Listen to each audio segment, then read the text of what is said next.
My name is Nicole. I'm 32 years old and live in a small town about a 50-minute drive from Boston. Every morning, I make myself a cup of espresso, listen to the weather report, then walk to my office just over a block away from home. I'm the co-founder of a biotech startup in the healthcare field. A job that's not easy to explain, especially to people who think office work just means data entry all day. My family never understood what I do, or maybe they never really cared to. To them, I've always been the weird younger sister, the one who dressed simply, never wore much makeup, and was always glued to her laptop or in some meeting. Claire, my older sister, is the one they're proud of. She's 3 years older than me and has always been the perfect daughter in their eyes. Beautiful, graceful, soft-spoken, and charming.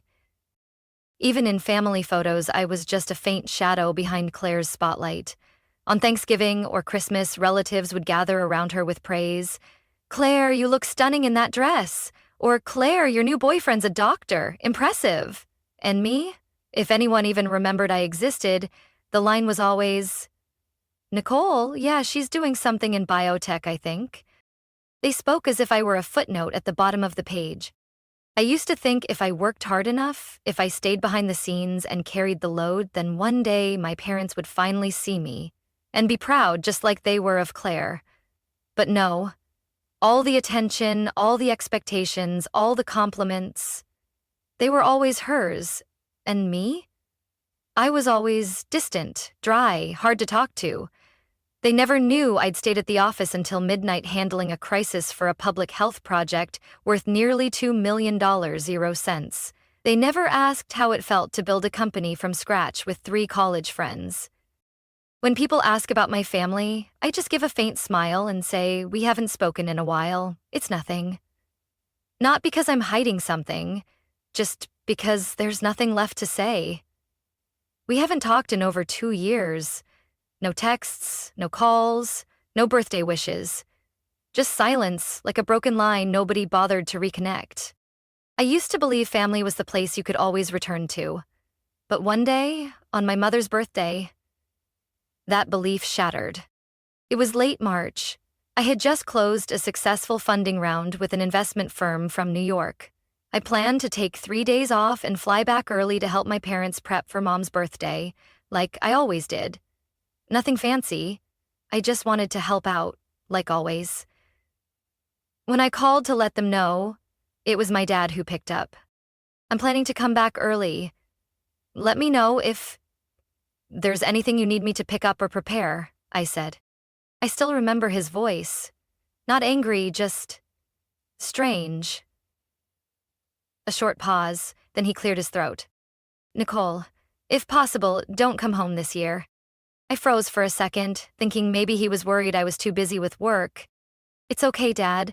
I've already cleared my schedule. I really want to be there." This time, his voice was firm. "Claire is bringing her new boyfriend. He's a CFO. Well-spoken, clearly successful. Your job? Well, it's hard to explain. You showing up would just invite comparisons and make things awkward. So it's best you stay." I went numb. My chest tightened, a cold sting crawling down my spine. I gripped the phone and said through clenched teeth, "Are you saying I make the family look bad? That I shouldn't come home because I'm an embarrassment?"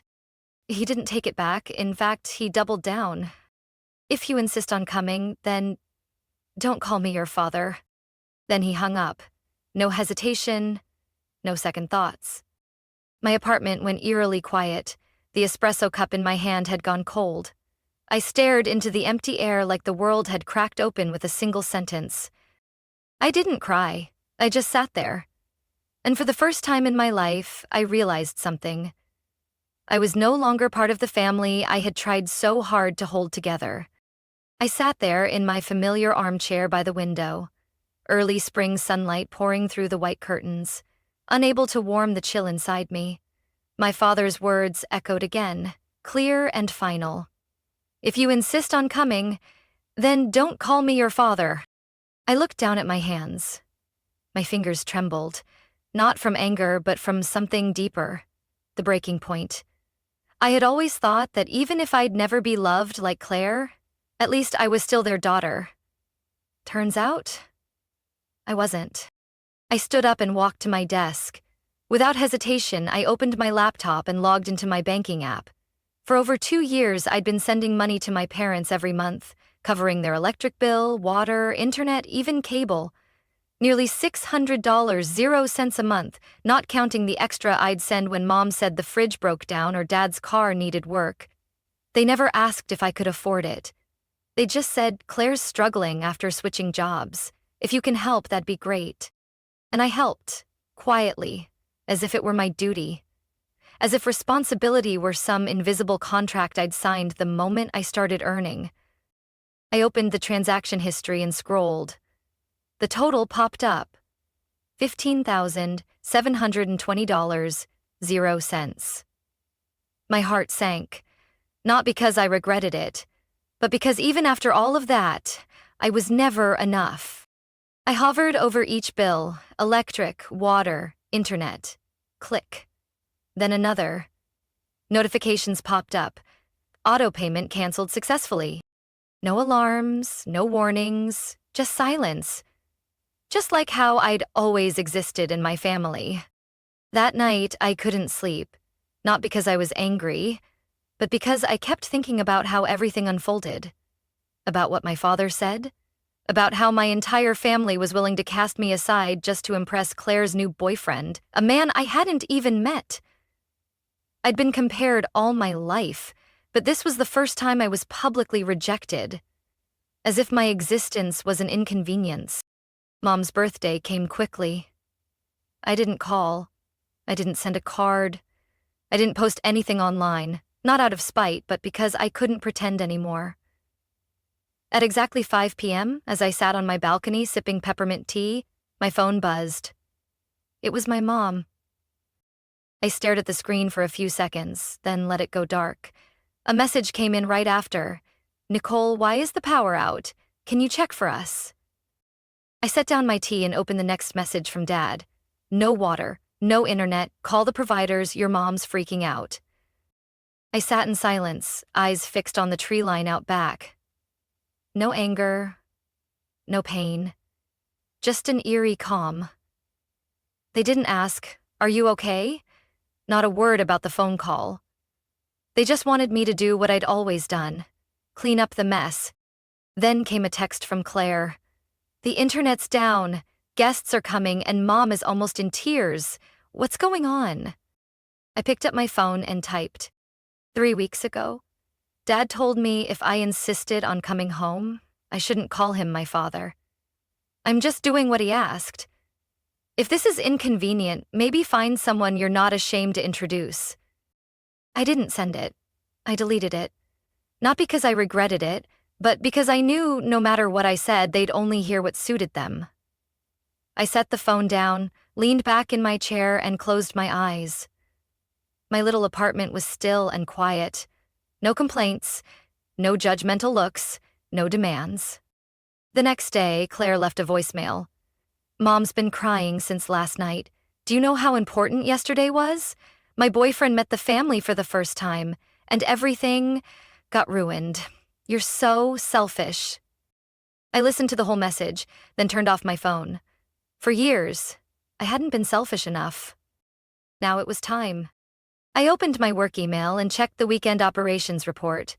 One subject line stood out. "New Jersey staff transfer to Boston. Awaiting approval." I opened the attached list, skimmed through the names, and then I stopped. Liam Prescott. That name made my heart skip a beat. I remembered it, because just 3 days ago, my mother had mentioned it. Claire's boyfriend, Liam, works at a major corporation. I squinted at the file. Current position, Head of Finance, New Jersey branch, transferring to Boston HQ. Approver, Nicole Warren, co-founder. I let out a small laugh. Just a reflex. The world was smaller than I thought, and I knew what was coming had only just begun. I sat still in front of my laptop, hand resting on the mouse, my chest hollow, as if someone had taken a piece of my memory I'd clung to for too long. Nearly $16,000, 0 cents. Every cent of it paid by me, month after month, without reminders, without delays. And yet, not once had they said, "Thank you." Not once. I scrolled back through the payment list, the same lines repeating. $192.48, my electricity. $136.72, my water. $248.50, my internet and cable. Month after month, like I was their unpaid family accountant. Unseen, unacknowledged, forgotten. I remembered the last phone call with my mom about a year ago when she called around midnight just to say, "Nicole, the bathroom pipe burst. Can you call someone? Claire's on vacation with her boyfriend. You're the only one left." You're the only one left. It sounded harmless, but it was a bitter truth. I wasn't loved like a daughter. I was just the solution when the ones they truly cared about didn't show up. And now, being told not to come home because my presence didn't look good, I finally understood. All these years, nothing I did was ever received with love. I was only remembered when a bill needed paying or a problem needed fixing, but when I needed something, no one was there. My phone lit up again, a message from my mom. "Nicole, I know yesterday got a little tense, but if you could take care of the internet bill, that would be great. Claire is trying to keep things calm with the guests." I stared at the message like an outsider. No apology, no mention of the cruel rejection from my father. Just another request, like always. I set the phone down without replying. I stepped outside onto the porch, sitting in the wooden chair under the fading April sun. Boston wasn't warm yet, but the crisp air somehow made me feel clearer. I thought about Liam, Claire's new boyfriend, and now my incoming employee. The irony. My family excluded me from Mom's birthday because of him, while he was about to report directly to me. If life were a comedy, this would be its finest punchline. I returned to my desk and opened the email. The subject line stood out. New hire confirmation, Liam Prescott, transfer to Boston office. I clicked on the profile. Everything matched. Age, experience, degrees. A polished resume.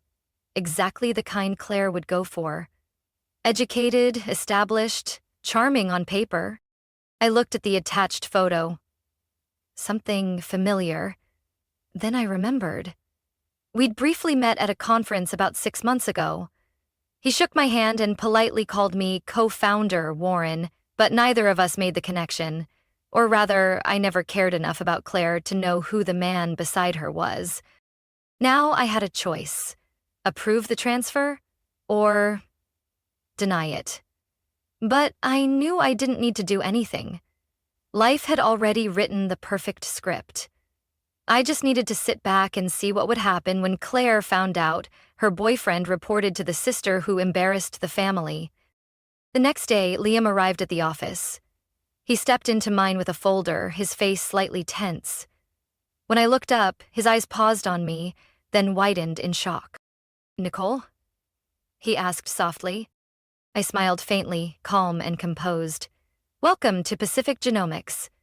I'll be reviewing the entire financial plan for this quarter. I look forward to working with you." Liam froze. His face flushed, then turned pale. No one in my family knew I co-founded this company. No one had ever asked what I really did. They just assumed I was some low-level desk worker. I said nothing more, just slid the contract toward him. Liam took it and quietly left the room. I leaned back in my chair. I wasn't happy.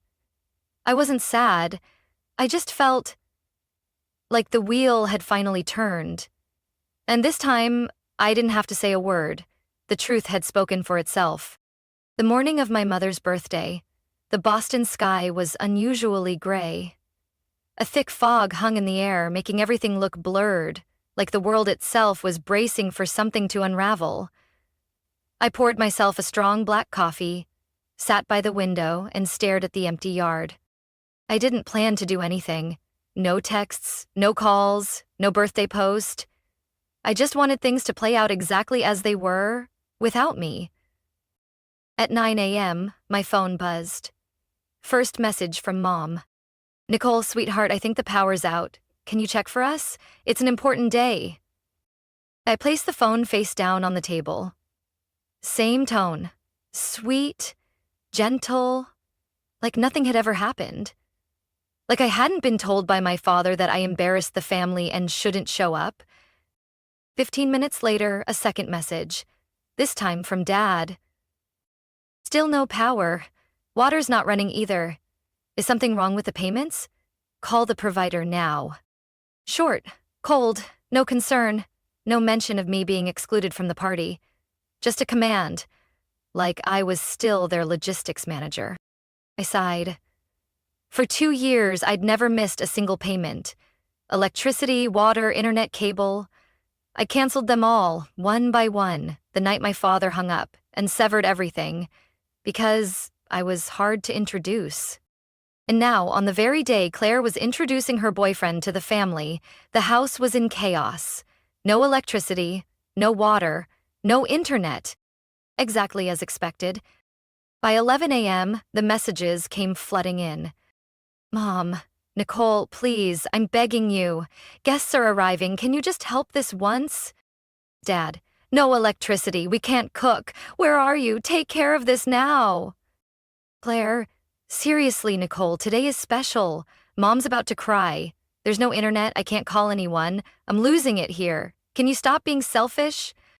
I leaned back. My coffee had gone cold. The texts didn't make me feel vindicated. They didn't satisfy me. All I felt was emptiness. A quiet, unwavering emptiness. Then the phone buzzed again. A video call from Aunt Sharon, the only person in the family who still sent holiday messages, even if I rarely responded. I hesitated, then answered. Her old kitchen came into view, lit only by a phone flashlight. She looked tired, eyes slightly red. Nicole, she said softly. Your mom's in a panic. The house is dark, everyone's running around, and no one knows what to do. I said nothing, just looked at her. She paused, then added, not accusing, not defending. What happened? You've never missed your mom's birthday. I know you have your reasons, but say something. I took a deep breath, keeping my voice steady. My dad said I made the family look bad, told me if I insisted on coming, I shouldn't call him my father anymore. What do you think I should do after that? Aunt Sharon froze. Her face changed in an instant. In the background, I heard noise. My mother saying loudly, she's probably just sulking. No one would be heartless enough to do this. Then a sharper voice. Claire, Liam's almost here. Someone call the power company already. I can't believe she did this to us today. I gave a slight, joyless smile. Aunt Sharon heard everything. She didn't defend anyone. Didn't say a word. And then, unexpectedly, the screen shifted. A new face entered the frame. Liam. Same neat suit, same polished expression as in his resume. He stared at the screen and blurted out, almost involuntarily, Nicole? Everyone went silent.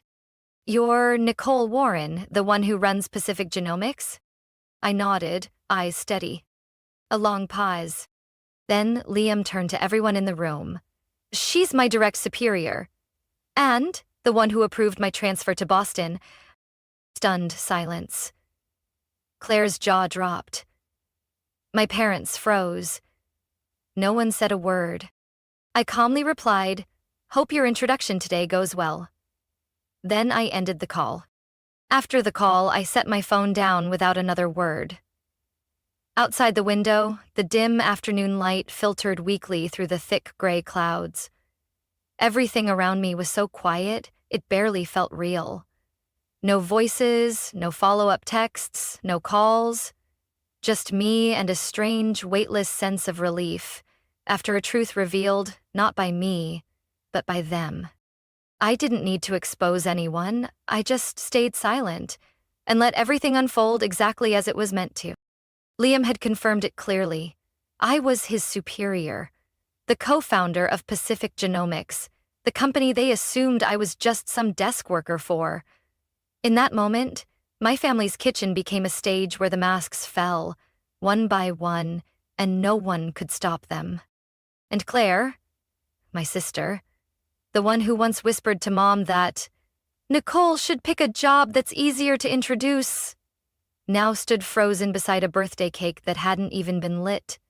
She had tried so hard to impress her boyfriend with empty compliments and a picture-perfect family, but in the end, it was that very boyfriend who called me boss in front of everyone. I could picture the scene like I was watching a replay. My mother, so flustered she nearly dropped the cake tray. My father, red-faced, gripping the edge of the table. And the relatives, those who only showed up for food and judgment, sitting in stunned silence, eyes darting around as they tried to process what just happened. And Aunt Sharon still had the call going, her gaze no longer curious, but something closer to respect. She didn't say much, just gave me a small nod before ending the call. That evening, I got the first message from Claire. Long, messy, a mix of anger and desperation. You knew all along, didn't you? You let it happen right during the party? Mom's been crying all night. Liam doesn't even know how to react. Don't you think that was cruel, Nicole? I watched the message pop up on my screen, but didn't open it right away. I made a cup of ginger tea and sat on the couch, letting the steam ease the tightness in my throat. I didn't feel joy, but I didn't feel guilty either. After about 10 minutes, I finally hit reply. Just a few lines, no need for more. You say I was cruel? I was just at home. I didn't start the video call. I didn't call myself his boss. I didn't do anything. And if a single truth was enough to ruin the whole party, maybe that party was never built on anything solid in the first place. I hit send. I wasn't waiting for a reply. Half an hour later, my phone buzzed again. This time, it was my mom. The message was short. I never expected you to choose this way to get back at the family. I closed my eyes and leaned back in my chair. Get back? Is that what they thought this was?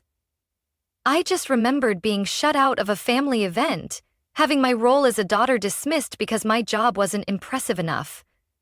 I remembered quietly paying dozens of bills over 2 years without a single check-in. I remembered trying so hard to be accepted, to be loved, and now I was done trying. Around 10 p.m., I got an email from Liam. Nicole, I'm sorry I didn't know sooner. I truly respect you for your work and for the way you stayed silent today. I've never felt more ashamed, but not because of you. I read it, then replied slowly. Liam, you don't need to apologize. Everyone is responsible for how they choose to see others. And don't worry, I never bring family matters into work, but I hope you understand now. Sometimes silence is the greatest strength. I clicked send, turned off my screen, and placed the phone face down on the table. Tomorrow, I'd still go to the office like usual. There would be reports to review, meetings to prepare for, and a world still turning outside. Only now there was one difference. Starting today, the ones who once dismissed me, finally knew who I was. And without a single shout, without any accusations, I had made them go silent. The next morning, as I walked into my office, sunlight filtered through the glass panels, casting a warm golden glow across the room. The air was calm, as if the universe had given me a few quiet minutes to breathe before the day's noise returned. I sat at my desk, powered on my computer, and opened my email as usual. In the priority inbox, there was one unread message. Sender, Liam Prescott. I clicked it. Subject, apology. And goodbye. Nicole, I don't know where to start, but after last night I couldn't sleep.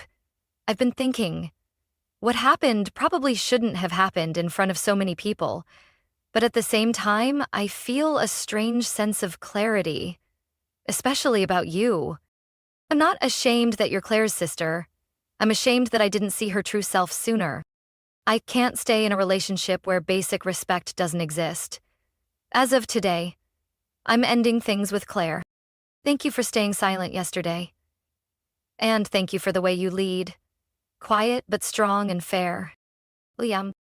I read it twice, then leaned back in my chair. I wasn't happy that Claire got dumped. I just felt something. Right. Like for the first time, someone outside finally saw what I'd been living with for years. The things I was told I was too sensitive about, or too cold for staying quiet about. I didn't reply. There was no need. But about 2 hours later, as I was reviewing the financial summary from the finance team, my phone lit up. A message from Claire. Nicole, I know you're busy, but please, can you talk to Liam for me? He's misunderstanding everything. I looked at the message, calm and unmoved. I didn't reply right away. Less than 5 minutes later, another message came through. You're his boss. You have influence. If you say something, he'll reconsider. I stood up and walked over to the window, gazing down at the busy street below. All those years, I had wished for just one message from Claire checking in when I was hurting, one word of encouragement when I failed. But there was nothing. And now that her relationship had crumbled, the person she turned to was me. Not to apologize, but to fix it. I returned to my desk and typed, Liam didn't leave because of anything I said. He left because of who you are. And maybe for the first time, he really saw it. Claire didn't reply immediately, but about an hour later, a new message arrived. You're right. But I really don't want to lose him. I'll change this time, please. Just this once. I didn't respond, not because I was angry, but because I was past the point of explaining. When I left the office that evening, the early spring breeze was still chilly, but the sunset cast a deep orange glow across the rooftops. I walked to the parking lot slowly, without hurry, without worry. Maybe for the first time in years, I felt light. I hadn't sought revenge. I had simply lived my truth and let the rest reveal itself. Claire had brought this ending on herself, and Liam, once dazzled by the facade of a perfect family, had finally seen the foundation beneath, the one I had lived on most of my life. That night, I played an old playlist, the kind of music that used to make me feel invisible during my early startup days. But tonight, the melodies sounded like a quiet affirmation. I had stepped out of the shadows. Not by yelling, but by standing firm. And that's what Claire, or anyone else in my family, had never seen coming. I didn't need validation anymore. I just needed to be myself and live what I truly deserve. About a week after things calmed down, on a rare Sunday afternoon when I decided not to touch my laptop, the doorbell rang. I wasn't expecting anyone, and I almost ignored it. But something made me glance through the peephole. My parents were standing at the gate. I stood still for a few seconds, letting my mind catch up with what I was seeing. My mom held a small bag, her face tired. My dad had his arms crossed, his eyes less stern than during our last call, but still carrying that usual hardness. I opened the door. Said nothing. Hi, honey, my mom said first, her voice raspy like she'd just gotten off a long flight. Can we come in and talk for a bit? I silently stepped aside to let them in. No hugs, no warm greetings, just a heavy silence stretching from the hallway to the living room. I poured some water, set down 2 glasses, and sat across from them. My mom glanced around the apartment, simple, tidy, and completely untouched by any presence of my parents. My dad spoke first. About your mom's birthday, I said some things I shouldn't have. I stayed quiet. He looked at me, then continued, slower this time. Maybe we've been a little hard on you. Claire's been a mess since the breakup, and your mom's been crying nonstop, so we wanted to sit down and talk like a family. I still said nothing, just nodded slightly. I wanted to see where they were going with this. I was used to the long build-up before they got to what they really came for. Just as I expected, my mom jumped in right after. Well, we actually have a proposal. She hesitated, then placed the bag on the table and pulled out a printed sheet. We've thought it through. You're stable now, your job is great. If possible, we're hoping you could help us with a monthly contribution, around $2,000.00. Just enough to cover living costs, insurance, and some retirement savings. I looked up at her. $2,000 a month?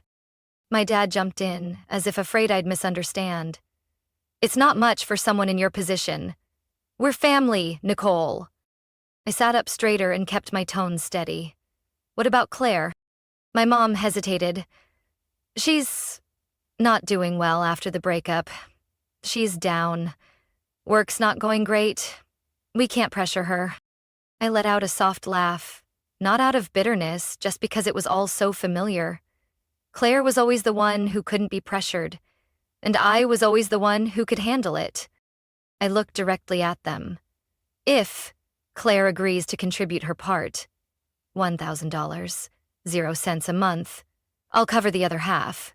If not, I'll need a legal contract, one that clearly states when you both pass, all assets, including the house, will belong to me. Silence filled the room. My father furrowed his brow, his face flushing red. Are you seriously giving your own parents conditions? I didn't blink. Not conditions, principles. I already spent nearly $16,000.00 on this family over 2 years without anyone ever acknowledging it. If you want me to continue, then things need to be clear. My mother turned to my father, her voice starting to waver. Maybe we should talk it over? But he shot up from his seat, slamming his hand against the wooden table, making the glasses rattle. We raised her for over 20 years, and now, when we ask for a little help, she demands a contract? Unbelievable. I stayed seated, my eyes locked on him. Dad, I don't owe you. If you think raising me was some kind of investment that needs a return, we can calculate it, line by line. But I won't pay for it with silence anymore. He looked like he wanted to argue, but froze, lips pressed tight. My mother stood up and gently tugged at his arm. Let's go. I stood too, walking them to the door. No hugs, no goodbyes. When the door closed behind them, all that remained was the soft breeze drifting in from the balcony. In that stillness, I knew another chapter had ended, and this time, I was the one who wrote the final line. After that day, my parents never reached out again. No calls, no messages, no accusations, not even an apology for the outburst that had hit my home like a storm. As if every disappointment in their lives had been caused by their difficult daughter. But I wasn't surprised. I'd grown used to that kind of silence, the kind that didn't come from shame or remorse, but simply from people who don't know how to speak when they're no longer in control. I kept living my life, quiet mornings with coffee, strategic meetings that ran late into the evening, signing deals with partners who once doubted a young woman could run a biotech company. And through it all, I stopped feeling guilty. I stopped thinking I was wrong for saying no to being the backup wallet, the default caretaker, just because I could handle it. Because eventually you have to understand, love can't be measured in monthly payments, and it can't be forced through a sense of duty. If affection only exists as long as the bills are paid, then it's not family. It's a transaction. I started cutting the invisible strings that tied me to the roles they had assigned me. I no longer used a family photo as my phone wallpaper. I didn't remember Claire's birthday. I didn't mark the holidays to send a little something. I no longer hovered over guilt-ridden messages. I learned to put the period myself, instead of waiting for them to start with an apology. One day, during a team meeting, Liam, now officially our company's head of finance, walked in with an investment report. He worked with focus, professionalism, and always kept a respectful distance. We never talked about Claire, not once, and I appreciated that. Some things, when fully understood, are best left unspoken. That afternoon, as I left the office, it was drizzling. I stopped by a familiar cafe, choosing a seat by the window. On the wall was a carved wooden sign. Home is not always a place. Sometimes, it's a choice. I sat there, sipping a hot latte, reflecting on the path I'd taken. There was a time when I believed that if I just stayed quiet, gentle, and responsible enough, I would eventually be accepted. But the truth is, if you let people get used to disrespecting you, they'll start seeing your sacrifices as obligations and your silence as agreement. I chose to stand up, not to go against my family, but to protect myself. I chose to set boundaries, not because I'm selfish, but because I finally understood. Self-worth can't be defined by someone else's pity or sudden needs. And if someone were to ask me, Nicole, do you regret not helping your parents when they needed you? My answer would be, I regret that it took me so long to realize I deserved more than that. Because real family is where you're seen as a whole person, not a wallet, not a stand-in, not the fallback plan for people who always put you last. I know my story might be hard for some people to accept. In our society, refusing family duty is often seen as ungrateful. But try stepping into my shoes. The daughter who was shut out for not being polished enough to introduce. The one who paid tens of thousands in silence and never once heard, "Are you okay?" I didn't choose family in the traditional sense. I chose myself. What about you? Do you think I was too cold? Or did I finally learn how to love myself at the right time? Share your thoughts in the comments, because sometimes your story might be the light someone else needs when they're struggling between duty and freedom. And if you've ever felt alone in your own family, believe me, you're not.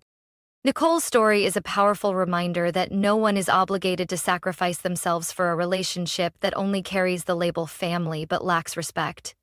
When you learn to set boundaries, choose self-love, and stop letting your kindness be taken for granted, that's not selfishness. That's growth. Nicole didn't seek revenge. She chose dignified silence to reaffirm her worth. And sometimes the firmest action is the very first step to real peace. What do you think of Nicole's choice? Was she too harsh? Or was she simply protecting herself after years of being hurt? Share your thoughts below, and don't forget to follow the channel for more deep and meaningful stories about family.